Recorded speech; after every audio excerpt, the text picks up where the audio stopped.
Hello friends, welcome back to our channel think talks by యువ. మీరు చూస్తున్నారు think talks by యువ. దయచేసి తెలంగాణ రాష్ట్ర కులగణన సర్వే గురించి నేను ఒక వీడియో చేయడం జరిగింది ఫ్రెండ్స్. దయచేసి మీరు ఆ వీడియోని తప్పకుండా చూడండి, లైక్ చేయండి, కామెంట్ చేయండి, సబ్స్క్రైబ్ కూడా చేసుకోండి. ఆ వీడియో చాలా ఇంపార్టెంట్ ఫ్రెండ్స్. మీరు మీ బంధుమిత్రులకు అందరికీ ఆ వీడియోని షేర్ చేయండి. ఇక ఈరోజు మనం విశ్లేషించబోయే అంశం వక్ఫ్ బోర్డ్. వక్ఫ్ బోర్డ్ అంటే నేను ఆల్రెడీ వక్ఫ్ బిల్లు గురించి, వక్ఫ్ అమెండ్మెంట్ గురించి నేను ఆల్రెడీ ఒక వీడియో చూశాను. దానికి చాలా ఆదరణ లభించింది నాకు. కానీ ఈరోజు నేను వక్ఫ్ అమెండ్మెంట్ బిల్ గురించి నేనేం మాట్లాడట్లేదు. ఈ వక్ఫ్ బోర్డు గురించి విశ్లేషించదలుచుకున్నాను ఫ్రెండ్స్. అసలు వక్ఫ్ బోర్డ్ అంటే ఏంటి?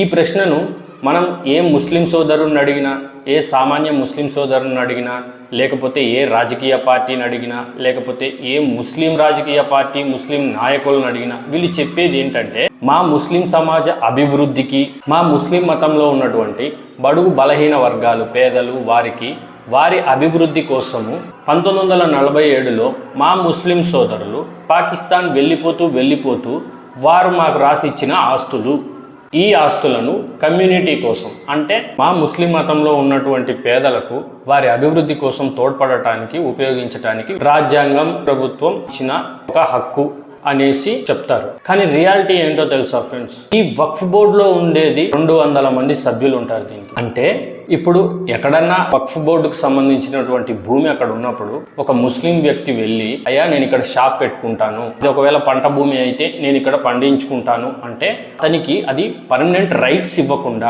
స్వాధీనం చేయకుండా, కౌలుకి ఇచ్చినట్టు, లీజుకి ఇచ్చినట్టు, నువ్వు ఇక్కడ పండించుకొని తిని బతుకు, దానికి ఇంత పే చేయి, మనం ఇంకొక ముస్లిం సోదరుడికి ఉపయోగపడదాము అని చెప్పేసి ఈ ఆలోచనతోటి వక్ఫ్ బోర్డు అనేది పనిచేయాలి. యాక్చువల్గా అట్లా పనిచేయాలి. కానీ ఇందులో ఉన్నటువంటి ఈ 200 మంది మాత్రమే ఈ వక్ఫ్ బోర్డుకి నియంతలు. ఒక మాట చెప్పాలంటే ఈ 200 మంది సభ్యులు భారతదేశంలో ఉన్నటువంటి ఈ వక్ఫ్ భూములు ఏవైతే ఉన్నాయో వీటిని కంట్రోల్ చేస్తుంటారు ఫ్రెండ్స్. 200 మంది మాత్రమే. గమనించండి, మొత్తం ముస్లిం సామాజిక వర్గం కాదు. ఈ 200 మంది మాత్రమే ఈ వక్ఫ్ భూములను, ఈ వక్ఫ్ ఆస్తులను కంట్రోల్ చేస్తూ ఉంటారు. తర్వాత ఈ వక్ఫ్ భూములుగా చూపించిన ప్రాపర్టీస్ ని ఆ 200 పేరు మీద వాళ్ళ వాటా ఇంత, వీళ్ళ వాటా ఇంతగా పంచుకొని వారి ఖాతాలో వేసుకుంటుంటారు. వారి సొంత భూములుగా, వారి సొంత ఆస్తులుగా పరిగణించుకొని, వాళ్ళ సొంత ఆస్తులుగా వాటిని రిజిస్ట్రేషన్ చేయించుకొని వాళ్ళు ఆ రకంగా చేస్తుంటారన్నమాట. ఇది లోపల జరిగే ప్రాసెస్. దానికి ఒక చిన్న ఉదాహరణ చూద్దాం. కేవలం ఒక తెలంగాణ రాష్ట్రంలోనే ఈ వక్ఫ్ బోర్డుకి 77,000 ఎకరాల భూములు ఉన్నాయి ఫ్రెండ్స్. ఈ 77,000 ఎకరాలలో 6,900 మంది ధనిక ముస్లింలు, 6,900 మంది ధనిక ముస్లింలు ఈ 77,000 ఎకరాల వక్ఫ్ భూముల్లో 57,000 ఎకరాలు వీళ్ళ దగ్గరే ఉన్నాయి. కేవలం 6,900 మంది దగ్గర 57,000 ఎకరాల భూములు, ఈ వక్ఫ్కు సంబంధించినటువంటి భూములు వీళ్ళ పేరు మీద రిజిస్ట్రేషన్ చేయించుకొని ఉన్నారు వీళ్ళు. దీంట్లో మన అసదుద్దీన్ ఓవైసీ గారికి ఈ వక్ఫ్ ప్రాపర్టీస్లో 3,000 ఎకరాల భాగస్వామ్యం ఉంది. 3,000 ఎకరాలు ఇతని పేరు మీద పెట్టుకున్నాడు. అందుకని చెప్పేసి ఇతను వక్ఫ్ బోర్డు, వక్ఫ్ అమెండ్మెంట్ బిల్లుకి ఇతను వ్యతిరేకం. ఇతను ఒక్కడు వ్యతిరేకం అంటే కుదరదు కదా. ఈ వక్ఫ్ అమెండ్మెంట్ బిల్లు వల్ల ఇతని 3,000 ఎకరాలు పోతాయని చెప్పేసి ఇతను ఒక్కడు పోయి ఈ వక్ఫ్ బిల్లు పాస్ అవ్వద్దు, ఈ వక్ఫ్ బిల్లుకి మేము వ్యతిరేకం అని చెప్తే కుదరదు కదా. అందుకని చెప్పి ముస్లిం సమాజాన్ని రెచ్చగొట్టడం. మన మతానికి సంబంధించినటువంటి ఆస్తులు ఇవి, వీటిని ప్రభుత్వం లాగేసుకుంటుంది, బీజేపీ లాగేసుకుంటుంది. వీళ్ళు హిందుత్వవాదులు మన ముస్లింలకు సంబంధించిన ఆస్తులను దోచేసుకుంటున్నారు. మీకు విషయం తెలుసో లేదో ఫ్రెండ్స్, ఈ వక్ఫ్ బోర్డు అనేది హిందూ ల్యాండ్సే కాదు, హిందూ దేవాలయాల భూములే కాదు, గవర్నమెంట్కి సంబంధించినటువంటి హైకోర్టులు కానివ్వండి, రోడ్లు కానివ్వండి, పార్కులు కానివ్వండి, అన్నిటినీ క్లెయిమ్ చేసుకుంది.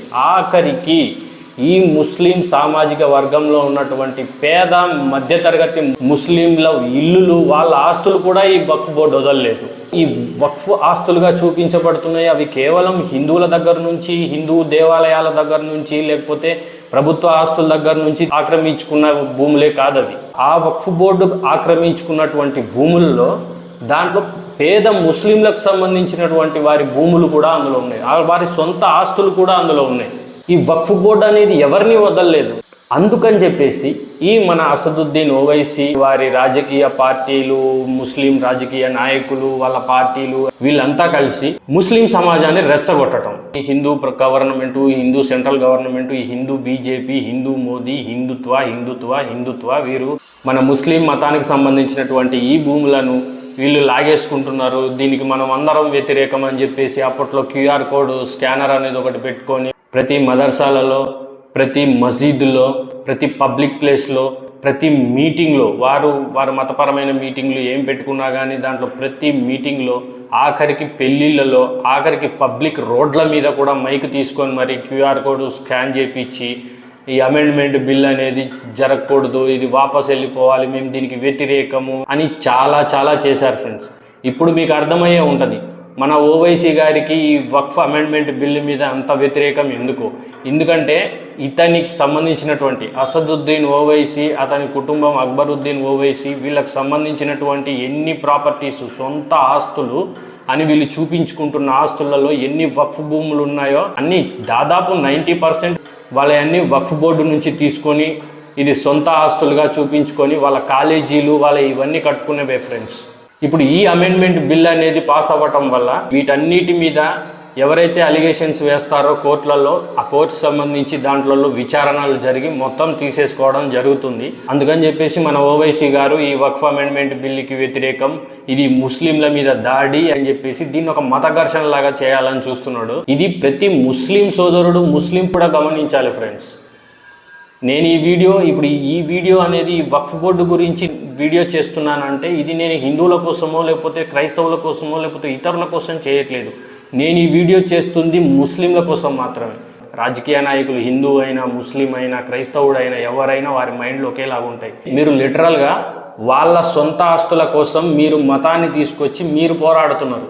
ఈ ముస్లిం నాయకులంతా వక్ఫ్ బోర్డు పేరు మీద దాచుకున్నటువంటి వాళ్ళ ఆస్తులను, ప్రాపర్టీస్ని సేవ్ చేయడానికి ముస్లిం మతాన్ని మధ్యలో తీసుకొచ్చి ఆ వక్ఫ్ బోర్డు అనేది ఏ ముస్లింకి న్యాయం చేయట్లేదు, ఏ ముస్లింకి చేయూతకు ఉపయోగపడటం లేదు, ఏ ముస్లింకి ఇప్పటివరకు అభివృద్ధి చేసింది లేదు. ఇప్పటికీ ఆ ముస్లింలు అలానే పేదరికంలోనే ఉన్నారు, అలానే ఉండిపోయారు. ఇది మీరు గమనించాలి ఫ్రెండ్స్. నేను ఈ వీడియో చేస్తున్నానంటే నా ఛానల్లో ఎంతమంది ముస్లింలు విజిట్ చేస్తున్నారో నాకైతే తెలియదు, కానీ విజిట్ చేసే ముస్లింలకు నేను చెప్తున్నా, ఇక్కడ నేను ఎవ్వరికీ వ్యతిరేకం కాదు. నా విశ్లేషణ అంతా ఫ్యాక్ట్ మీద, రియాలిటీ మీద ఉంటుంది. ఎవరో ఇచ్చిన రిపోర్ట్ల మీద రిపోర్ట్ అనేది ఉండదు ఫ్రెండ్స్. రియాలిటీలో ఆన్ గ్రౌండ్లో ఎవరికి న్యాయం జరుగుతుంది, ఎవరికి అన్యాయం జరుగుతుంది అని అన్నిటిని మీ ముందుకు తీసుకురావటమే నా ఛానల్ యొక్క ఉద్దేశం. కాబట్టి ఫ్రెండ్స్, వక్ఫ్ బోర్డు పేరుతో జరుగుతున్న ఆక్రమణలు ఇవి మీరందరూ గమనించాలి ఫ్రెండ్స్. ఇది ఈరోజు నా విశ్లేషణ. మీ అందరికీ నచ్చే ఉంటుందని నేను ఆశిస్తున్నాను. దయచేసి ఈ వీడియోని లైక్ చేయండి, షేర్ చేయండి, కామెంట్ చేయండి. అలాగే నా ఛానల్ని సబ్స్క్రైబ్ చేసుకోండి. ఒక మంచి వీడియోతో మళ్ళీ కలుద్దాం.